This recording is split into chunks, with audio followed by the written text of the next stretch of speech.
ನಮಸ್ತೆ, ನೀವು ನೋಡ್ತಾ ಇದ್ದೀರಾ ರಿಪಬ್ಲಿಕ್ ಕನ್ನಡ. ನಾನು ರೂಪಾ ಚಂದ್ರು. ಎಚ್.ಡಿ. ರೇವಣ್ಣ ನಿವಾಸದಲ್ಲಿ ಚೆನ್ನಮ್ಮ ಪಾರ್ಥಿವ ಶರೀರವನ್ನ ಅಂತಿಮ ದರ್ಶನಕ್ಕೆ ಇಡಲಾಗಿದೆ. ಹೊಳೆನರಸೀಪುರದಲ್ಲಿ ಚೆನ್ನಮ್ಮ ಅವರ ಅಂತಿಮ ದರ್ಶನಕ್ಕೆ ಎಲ್ಲಾ ವ್ಯವಸ್ಥೆಯನ್ನ ಮಾಡಲಾಗಿದೆ. ಚೆನ್ನಮ್ಮ ಪಾರ್ಥಿವ ಶರೀರಕ್ಕೆ ಆರತಿಯನ್ನ ಮಾಡಿದ್ದಾರೆ ಭವಾನಿ ರೇವಣ್ಣ. ತಾಯಿ ಪಾರ್ಥಿವ ಶರೀರದ ಮುಂದೆ ಮಾಜಿ ಸಚಿವ ರೇವಣ್ಣ ಅವರು ಕಣ್ಣೀರನ್ನ ಹಾಕ್ತಾ ಇದ್ದಾರೆ. ತವರೂರಿನಲ್ಲಿ ಚೆನ್ನಮ್ಮಗೆ ಜನರಿಂದ ಭಾವಪೂರ್ಣ ಶ್ರದ್ದಾಂಜಲಿಯನ್ನ ಸಲ್ಲಿಸಲಾಗಿದೆ. ಹರದನಹಳ್ಳಿಯ ರಂಗನಾಥ ಸ್ವಾಮಿ ಬೆಟ್ಟದ ತಪ್ಪಲಿನಲ್ಲಿ ಅಂತ್ಯಕ್ರಿಯೆ ನೆರವೇರಲಿದೆ.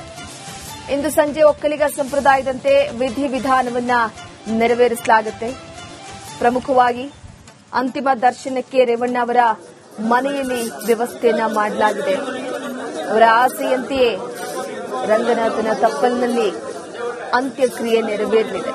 ಸಕಲ ಒಕ್ಕಲಿಗ ಸಂಪ್ರದಾಯದ ರೀತಿಯಲ್ಲೇ ಅಂತ್ಯಕ್ರಿಯೆಯನ್ನು ನೆರವೇರಿಸಲಾಗುತ್ತೆ. ಸಾಕಷ್ಟು ಜನರು ಈಗಾಗಲೇ ಬಂದು ಅಂತಿಮ ದರ್ಶನವನ್ನ ಪಡೆದುಕೊಳ್ತಾ ಇದ್ದಾರೆ. ಬೆಳಗ್ಗೆಯೇ ಪಾರ್ಥಿವ ಶರೀರಕ್ಕೆ ಪೂಜೆಯನ್ನ ಮಾಡುವ ಮುಖಾಂತರವಾಗಿ ಗಮನಿಸ್ತಾ ಇರಬಹುದು.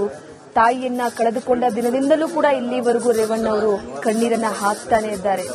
ಬಂದಂತವರಿಗೆ ಎಲ್ರಿಗೂ ಕೂಡ ಸಮಾಧಾನ ಮಾಡಿಕೊಂಡು ಅವರನ್ನ ವಿಚಾರಿಸಿಕೊಳ್ತಾ ಇರುವಂತದ್ದು. ತಾಯಿ ಅಂದ್ರೆ ಬಹಳ ಪ್ರೀತಿ ರೇವಣ್ಣ ಅವರಿಗೆ. ಏನೇ ಆದರೂ ಕೂಡ ತಾಯಿ ಆಶೀರ್ವಾದವನ್ನ ಪಡೆದುಕೊಂಡೇ ಮುಂದುವರಿತಾ ಇದ್ರು. ಏನೇ ಕೆಲಸ ಕಾರ್ಯಗಳನ್ನ ಮಾಡಬೇಕು ಅಂದ್ರೂ ಕೂಡ ತಂದೆ ತಾಯಿ ಆಶೀರ್ವಾದವನ್ನ ಪಡಿತಾ ಇದ್ರು. ಎಲ್ಲೇ ಹೋಗ್ಬೇಕು ಅಂದ್ರೂ ಕೂಡ ತಾಯಿಗೆ ತಿಳಿಸಿ ಹೋಗ್ತಾ ಇದ್ರು. ಆದ್ರೆ ಇನ್ನು ಮುಂದೆ ಆ ತಾಯಿ ಜೊತೆಯಲ್ಲಿಲ್ಲ ಅನ್ನುವಂಥದ್ದನ್ನ ನೆನೆದು ಬಿಕ್ಕಿ ಬಿಕ್ಕಿ ಭಾವುಕರಾಗಿ ಕಣ್ಣೀರನ್ನ ಹಾಕ್ತಾ ಇರುವಂತದ್ದು. ಸಾಕಷ್ಟು ಜನರು ಸುತ್ತಮುತ್ತಲಿನ ಗ್ರಾಮಸ್ಥರಾಗಿರ್ಬೋದು, ಗಣ್ಯರು, ಕುಟುಂಬಸ್ಥರು, ಸಂಬಂಧಿಕರು ಎಲ್ಲರೂ ಕೂಡ ಚೆನ್ನಮ್ಮ ಅವರ ಅಂತಿಮ ದರ್ಶನವನ್ನ ಪಡೆದುಕೊಳ್ತಾ ಇದ್ದಾರೆ. ಅವರ ಹುಟ್ಟೂರಿನಲ್ಲೂ ಕೂಡ ಕೆಲ ಸಮಯ ಅವರ ಅಂತಿಮ ದರ್ಶನಕ್ಕೆ ವ್ಯವಸ್ಥೆಯನ್ನ ಮಾಡಲಾಗಿತ್ತು. ಅದಾದ ನಂತರವಾಗಿ ನಿನ್ನೆ ಸಂಜೆ 5 ಗಂಟೆ ಸುಮಾರಿಗೆ ಹೊಳೆನರಸೀಪುರಕ್ಕೆ ಅವರ ಪಾರ್ಥಿವ ಶರೀರವನ್ನ ತರಲಾಗುತ್ತೆ. ಬೆಂಗಳೂರಿನಿಂದ ಪದ್ಮನಾಭನಗರ ಅಲ್ಲಿಂದಲೂ ಕೂಡ ಹೊಳೆನರಸೀಪುರಕ್ಕೆ ಬರುವವರೆಗೂ ಕೂಡ ಸಾಕಷ್ಟು ಜನರು ಅಂತಿಮ ದರ್ಶನವನ್ನ ಪಡೆದುಕೊಂಡಿದ್ದಾರೆ. ಅಲ್ಲಲ್ಲಿ ಸಾಲುಗಟ್ಟಿ ನಿಂತಿದ್ರು, ಗುಂಪು ಗುಂಪಾಗಿ ನಿಂತಿದ್ದ ಕಡೆಯೆಲ್ಲ ಕೂಡ ಪಾರ್ಥಿವ ಶರೀರದ ಅಂತಿಮ ದರ್ಶನವನ್ನ ಪಡೆದುಕೊಳ್ಳುವುದಕ್ಕೆ ಸಾಕಷ್ಟು ಜನ ಕಾತುರರಾಗಿದ್ರು. ಅದಾದ ನಂತರವಾಗಿ ಇವತ್ತು ಅಂತ್ಯ ಸಂಸ್ಕಾರವನ್ನು ನೆರವೇರಿಸಲಾಗುತ್ತೆ. ಸಕಲ ಒಕ್ಕಲಿಗ ಸಂಪ್ರದಾಯದ ರೀತಿಯಲ್ಲಿ ಸಾಕಷ್ಟು ಜನರು ಹೊಳೆನರಸೀಪುರದ ಕಡೆಗೆ ಬರ್ತಾ ಇರುವಂತದ್ದು. ಬೆಳಗ್ಗೆಯಿಂದಲೇ ಅಂತಿಮ ದರ್ಶನಕ್ಕೆ ವ್ಯವಸ್ಥೆಯನ್ನ ಮಾಡಲಾಗಿದೆ. ಸುಮಾರು 11 ಗಂಟೆಯವರೆಗೂ ಕೂಡ ಅಂತಿಮ ದರ್ಶನಕ್ಕೆ ವ್ಯವಸ್ಥೆಯನ್ನ ಮಾಡಲಾಗಿದೆ. ಮತ್ತೊಂದು ಕಡೆ ಬರುವಂತಹ ಗಣ್ಯರಿಗೆ, ಸಂಬಂಧಿಕರಿಗೆ, ಗ್ರಾಮಸ್ಥರಿಗೆ, ಕುಟುಂಬಸ್ಥರಿಗೆ ಎಲ್ಲರಿಗೂ ಕೂಡ ವ್ಯವಸ್ಥೆಯನ್ನ ಕಲ್ಪಿಸಲಾಗಿದೆ. ಅಂತ್ಯಕ್ರಿಯೆ 3 ರಿಂದ 4 ಗಂಟೆಯ ಒಳಗೆ ನಡೆಯುವಂತಹ ವಿಚಾರಕ್ಕೆ ಸಂಬಂಧಪಟ್ಟಂತೆ ಒಂದಷ್ಟು ಮಾಹಿತಿಯನ್ನ ಕೂಡ ಕೊಡಲಾಗಿತ್ತು. ಗಮನಿಸ್ತಾ ಇರಬಹುದು, ಸ್ವತಃ ರೇವಣ್ಣ ಅವರೇ ನಿಂತು ಅಂತ್ಯ ಸಂಸ್ಕಾರದ ಪ್ರತಿಯೊಂದು ವ್ಯವಸ್ಥೆಯನ್ನು ನೋಡ್ಕೊಳ್ತಾ ಇದ್ದಾರೆ. ಈಗ ಮತ್ತೆ ಅಂತ್ಯ ಸಂಸ್ಕಾರದ ಸ್ಥಳಕ್ಕೆ ಹೋಗಿರುವಂತದ್ದು ಹೊಳೆನರಸೀಪುರದಲ್ಲಿ. ಅಲ್ಲಿ ಎಸ್ಪಿ ಅವರ ಜೊತೆನೂ ಕೂಡ ಮಾತನಾಡ್ತಾ ಇದ್ದಾರೆ. ಯಾಕಂದ್ರೆ ಅಲ್ಲಿನ ಸಕಲ ವ್ಯವಸ್ಥೆಯ ಬಗ್ಗೆ ಮಾಹಿತಿಯನ್ನ ಪಡೆದುಕೊಳ್ಬೇಕಾಗಿದೆ. ಸುಮಾರು 2,000ಕ್ಕೂ ಹೆಚ್ಚು ಪೊಲೀಸರನ್ನ ನಿಯೋಜನೆ ಮಾಡಲಾಗಿದೆ. ಯಾವುದೇ ರೀತಿಯಲ್ಲೂ ಕೂಡ ಏನು ಆಗಬಾರದು ಅನ್ನೋ ರೀತಿಯಲ್ಲೇ ಈಗ ವ್ಯವಸ್ಥೆಯನ್ನ ಹೇಗಿದೆ ಅನ್ನುವಂಥದ್ದನ್ನ ನೋಡ್ತಿದ್ದಾರೆ. ಮಾಜಿ ಪ್ರಧಾನಿ ಎಚ್.ಡಿ. ದೇವೇಗೌಡರವರ ಪತ್ನಿ ಚೆನ್ನಮ್ಮ ವಿಧಿವಶರಾಗಿದ್ದಾರೆ.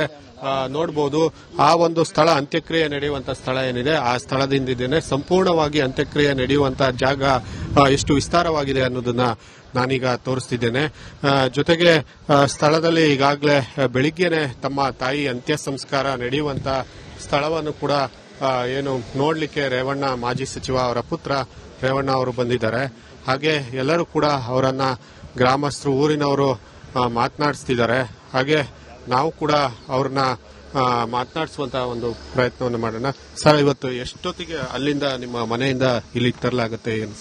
ನಮ್ಮ ಮನೆಯಿಂದ 10:15 ಗಂಟೆಗೆ ಬಿಟ್ಟು 10ರಿಂದ 10:15 ಗಂಟೆ ಬಿಟ್ಟು ಲಕ್ಷ್ಮೀನರಸಿಂಹಸ್ವಾಮಿ ದೇವಸ್ಥಾನದ ಹತ್ರ ಹೋಗಿ ಅಲ್ಲಿ ನಾವು ಸ್ವಂತ ಮನೆಯಲ್ಲಿ ಆ ಕಾಲದಲ್ಲಿದ್ದು ಅಲ್ಲಿಗೆ ಹೋಗಿ ಅಲ್ಲಿಂದ ಲಕ್ಷ್ಮೀನರಸಿಂಹಸ್ವಾಮಿಯಿಂದ ರಘುಪತಿ ದೇವಸ್ಥಾನ ನಾಗಲಾಪುರದಿಂದ ಸೀದಾ ಹುಚ್ಚನಕೊಪ್ಪಲು ಕ್ರಾಸ್ ಮತ್ತೆ ನಾಗಲಾಪುರ, ಸಂಕರಹಳ್ಳಿ, ಕಳ್ಳಿಕೊಪ್ಪಲು, ಕಟ್ಟಹಳ್ಳಿ, ಮಾರ್ಗೋಡನಹಳ್ಳಿ, ಬಡಲಿಬ್ಬು, ಹರದೂರ್ ಮೇಲೆ ಬಸವನಹಳ್ಳಿ, ಹರಮಳ್ಳಿ, ಬಸವನಹಳ್ಳಿ, ಅಂಗನಹಳ್ಳಿ ಮೇಲೆ ಇಲ್ಲಿ ಬರುತ್ತೆ. ಇಲ್ಲಿ ಎಷ್ಟೊತ್ತು? 2 ಗಂಟೆಗೆ ತಲುಪೋದು? ಇಲ್ಲಿಗೆ 1 ಗಂಟೆ 12:30 ಕರೆಕ್ಟ್ ಆಗಿರುತ್ತೆ. ಟೈಮ್ ಏನ್ ಕೊಟ್ಟಿದ್ದಾರೆ ಸರ್? ಅಂದ್ರೆ ಲಾಸ್ಟ್ ಎಷ್ಟು ಗಂಟೆ ಒಳಗೆ ಆಗ್ಬೇಕು? ನಾವು 1:30 ಇಂದ 4 ಗಂಟೆ ಒಳಗಾಗುತ್ತೆ. ಮಾಜಿ ಸಚಿವ ಎಚ್ ಡಿ ರೇವಣ್ಣ ಚೆನ್ನಮ್ಮ ಅವರ ಪುತ್ರ ಹೇಳಿರುವಂತದ್ದು ಏನು, ಸುಮಾರು 10:30-11 ಗಂಟೆ ಹೊತ್ತಿಗಾಗಲೇ ಅವರ ಮನೆಯಿಂದ ಪಾರ್ಥಿವ ಶರೀರವನ್ನ ಲಕ್ಷ್ಮೀ ನರಸಿಂಹಸ್ವಾಮಿ ದೇವಸ್ಥಾನ ಅಂದ್ರೆ ಹೊಳೆನರಸೀಪುರದ ಲಕ್ಷ್ಮೀ ನರಸಿಂಹಸ್ವಾಮಿ ದೇವಸ್ಥಾನವಾಗಿ ಗಣಪತಿ ದೇವಸ್ಥಾನ ಮುಖಾಂತರ ಹಂಗ್ರಳ್ಳಿ ಹಾಗೆ ಕೆಲವು ಹಳ್ಳಿಗಳ ಮುಖಾಂತರ ಇಲ್ಲಿಗೆ 1 ಗಂಟೆ ಹೊತ್ತಿಗೆ ನಾವು ತರಬೇಕು, 1 ರಿಂದ 2 ಗಂಟೆ ಹೊತ್ತಿಗೆ ತರಬೇಕು ಅನ್ನುವಂಥದ್ದು ಕಳಿಸ್ತೀವಿ. ಆ ರೂಟ್ ಇಂದ ಅವ್ರು ಬರಬೇಕು. ಮತ್ತೆ ಎಲ್ಲ ಇಲ್ಲಿ ಸಿದ್ಧತೆಗಳು ಮಾಡಲಾಗಿದೆ ನಮ್ಮ ಪೊಲೀಸ್ ಇಲಾಖೆಯಿಂದ. ನಮ್ಮ ಆನರೇಬಲ್ ಚೀಫ್ ಮಿನಿಸ್ಟರ್ ಸರ್ ಬರ್ತಾ ಇದ್ದಾರೆ ಇಲ್ಲಿಗೆ ಇವತ್ತು. ಮತ್ತೆ ಕೆಲವು ಜನ ಕ್ಯಾಬಿನೆಟ್ ಮಿನಿಸ್ಟರ್ಸ್, ನಮ್ಮ ಸ್ಟೇಟ್ ಕ್ಯಾಬಿನೆಟ್ ಮಿನಿಸ್ಟರ್ಸ್ ಮತ್ತೆ ಯೂನಿಯನ್ ಕ್ಯಾಬಿನೆಟ್ ಮಿನಿಸ್ಟರ್ಸ್ ಬರ್ತಾ ಇದ್ದಾರೆ. ಸೊ ಅವ್ರದ್ದು ಸೆಕ್ಯೂರಿಟಿ ಅರೇಂಜ್ಮೆಂಟ್ಸ್ ಎಲ್ಲ ಮಾಡಲಾಗಿದೆ. ಮತ್ತೆ ಅದರ ಜೊತೆಗೆ ಇಲ್ಲಿ ಕ್ರೌಡ್ ಮ್ಯಾನೇಜ್ಮೆಂಟ್, ಪಬ್ಲಿಕ್ ಮ್ಯಾನೇಜ್ಮೆಂಟ್ ಏನೇನಿದೆ ಎಲ್ಲ ಮಾಡಲಾಗಿದೆ. ಪಾರ್ಕಿಂಗ್ ಯಾವ ತರ ಇದು ಅಂದ್ರೆ ಏನ್ ಸೂಚನೆ, ಇನ್ಸ್ಟ್ರಕ್ಷನ್? ಪಾರ್ಕಿಂಗ್ ಅಲ್ಲಿ ಹಳೆಕೋಟೆ ಬೆಟ್ಟ ನೀವು ನೋಡ್ತಾ ಇದ್ದೀರಿ.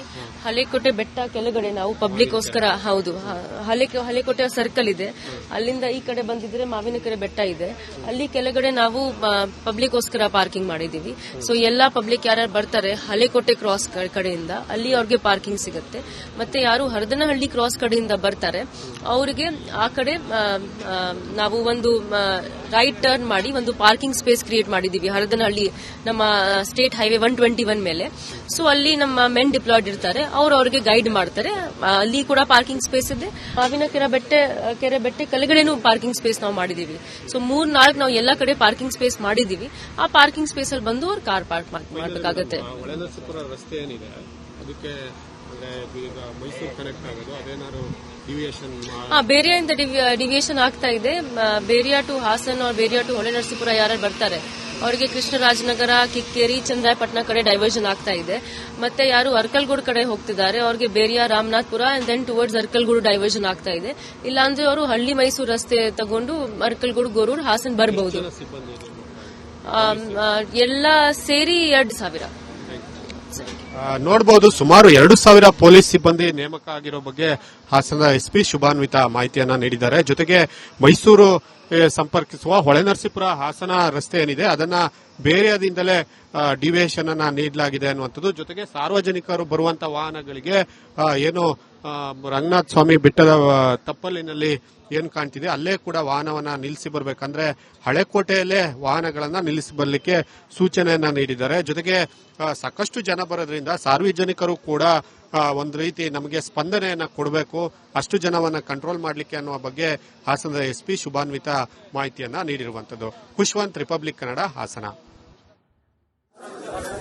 ಈಗಾಗಲೇ ಅಂತಿಮ ದರ್ಶನಕ್ಕೆ ಸಕಲ ವ್ಯವಸ್ಥೆಯ ವಿಚಾರಕ್ಕೆ ಸಂಬಂಧಪಟ್ಟಂತೆ ರೇವಣ್ಣ ಅವರು ಕೂಡ ಒಂದಷ್ಟು ಮಾಹಿತಿಯನ್ನು ಕೊಟ್ಟರು. ಅದರ ಜೊತೆಗೆ ಬಂದಂತವರಿಗೆ ಯಾವೆಲ್ಲ ರೀತಿ ವ್ಯವಸ್ಥೆಯನ್ನ ಮಾಡಲಾಗಿದೆ ಅನ್ನುವ ವಿಚಾರವಾಗಿ ಕೂಡ ಹಾಸನದ ಎಸ್ಪಿ ಆದಂತಹ ಶುಭಾನ್ವಿತಾ ಅವರು ಕೂಡ ಅಲ್ಲಿ ವ್ಯವಸ್ಥೆಯ ವಿಚಾರವಾಗಿ ಒಂದಷ್ಟು ಹೇಳಿಕೆಗಳನ್ನು ಕೊಟ್ಟಿದ್ದಾರೆ. ಪ್ರಮುಖವಾಗಿ 10:30ಕ್ಕೆ ರೇವಣ್ಣ ಅವರ ಮನೆಯಿಂದ ಪಾರ್ಥಿವ ಶರೀರವನ್ನ ಅಂತಿಮ ದರ್ಶನಕ್ಕೆ ವ್ಯವಸ್ಥೆ